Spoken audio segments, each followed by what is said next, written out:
This is the 38th video in the Flow Certified Professional Online Training series.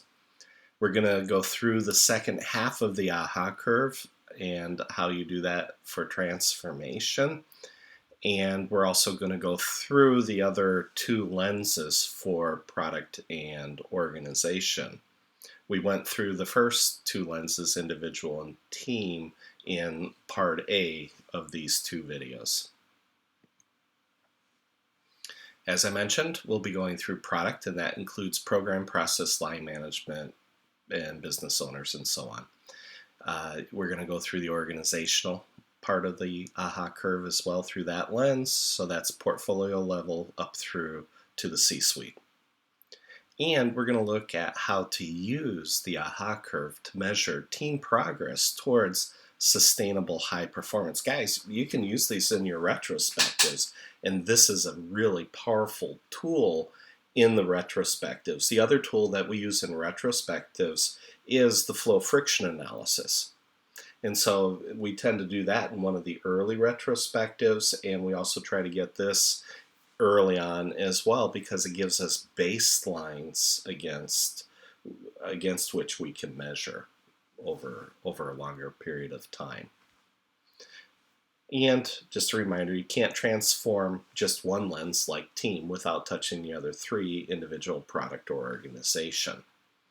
So it's an imperative that the leadership understand this and what their role is in supporting a sustainable transformation, if that's what you want to achieve. This is what you actually have to do to achieve flow. You have to be able to juggle. It's like the plate spinner at the circus. You have to be able to manage and influence the sponsors, the CEO, the team, the vendors, the CFO, the customers, the COO, the CIO, stakeholders, business management directors, product development directors. The list is endless, especially in a larger organization. And you got to spin the plates in all four lenses.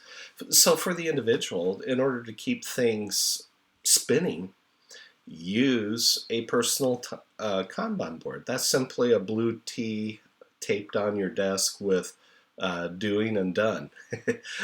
One of the guys that I worked with for done, he switched out the post-it and put work harder. I thought that was pretty good. And it's the same for the team. Now all of a sudden you have 7 or 8 people that are spinning plates trying to keep everything going and keep the project moving along. And it's the same for the product level and for the organizational level. So people are going to struggle. They're going to go through the motions. Eventually they'll perform. And a few of the teams, maybe not all, but eventually you'll be able to help people get to high performance. And we've been through this picture a number of times now, so I'm not going to go too deep into this. Here's how we measure. We had the team vote, and they dot voted. Where are we at? So we put it up on a flip chart, the AHA curve. We had them dot vote. Where are you at? And so we scored the team based on this: 1 point, 2 points, 3 points, 4 points. And the team average put them just almost to the AHA curve. Okay. Now, we were doing this in a retrospective and using it as the baseline. And so the team's view versus the product owner's view. The product owner came in and said, no, you guys are right here, you're over here. And the team was horrified. What are you talking about? We're delivering. And the product owner said, yes, inside our room, you're delivering. The minute we walk out into the organization, we're getting slaughtered. So we are struggling. And so the product owner had a higher level view and was watching the results. Yes, the team was able to deliver. The team, compared to another division that rolled out the same tool, The other division, it took them 3 years to get 2 products loaded into the tool and delivered. This team delivered 6 products in just over a year. So triple the number of products, and the products that this team delivered were just as complicated or even more complicated than the first 2 products that were delivered by the other organization into the tool. And so this team was outperforming the other team by a factor of about 6 to 1. Okay, so that's like a 600% increase. And so, yeah, I would have put the team compared to the other division. Personally, I would have put them up around there. Okay, but the product owner was right when he said, "Yeah, inside the room, you guys are knocking it dead." But rolling it out into the division was creating a lot of heartburn, and it was a lot of struggles, and the organization had not planned for that. And so already 4 or 5 months into this 1 year project, both myself and the Agile coach were going, "You guys haven't planned for this. We have to plan for this. We don't have anyone to hand this off to because the rest of the organization didn't work in an Agile way." Okay, and so it's just a perfect example for that organization to look at it and go, "Oh, if we haven't got these other groups learning how to use Agile when these guys are kicking it out really fast, the rest of the organization's going, oh, we can't do anything with this." And so it's really important to be able to get that done. And that's why we put the organizational score. This was myself and the Agile coach. We scored this, that they were somewhere between struggling and going through the motions, because we didn't feel that the commitment was there all the way from the top executive all the way through their hierarchy. They were interested, but the effort that they were putting into it was really low.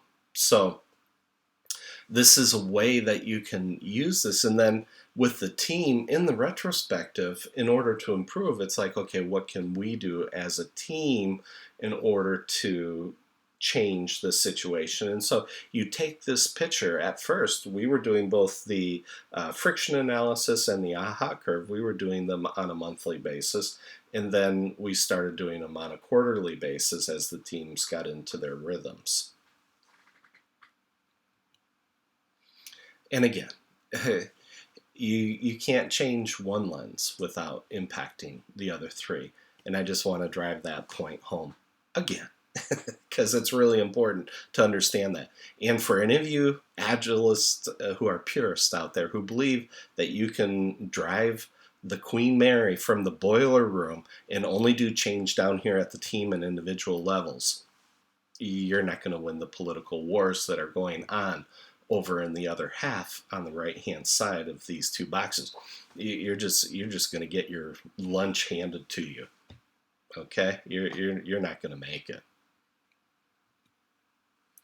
And so, in order to do flow, as you become a flow certified professional and then a flow certified coach, when you get to coach level, you're going to be able to do remarkable things with individuals, with teams, with products, even with the organizations. And this is where you're able to duplicate what Ted and I and Jeff and others have done, Bob and Matt and Jay and a whole host of folks have done this.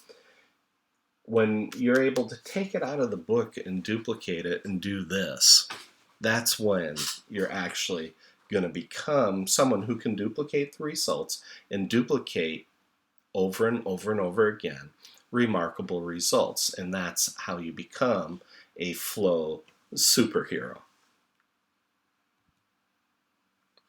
So we're now more than 3/4 of the way through all the slides. We're getting there. We looked at the second half of the AHA curve.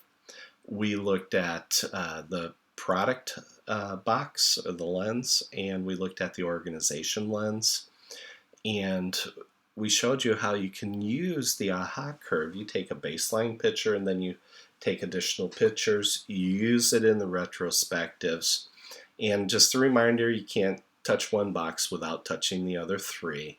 And it's just beyond imperative for the executives to understand this, because that means their mindset has to shift too. And it's not enough to use the Agile buzzwords and expect change to happen. That ain't going to work. So think about what tools, again, you're going to use for transformation, scalings, and rollout, and how to use the AHA curve, the 4D model.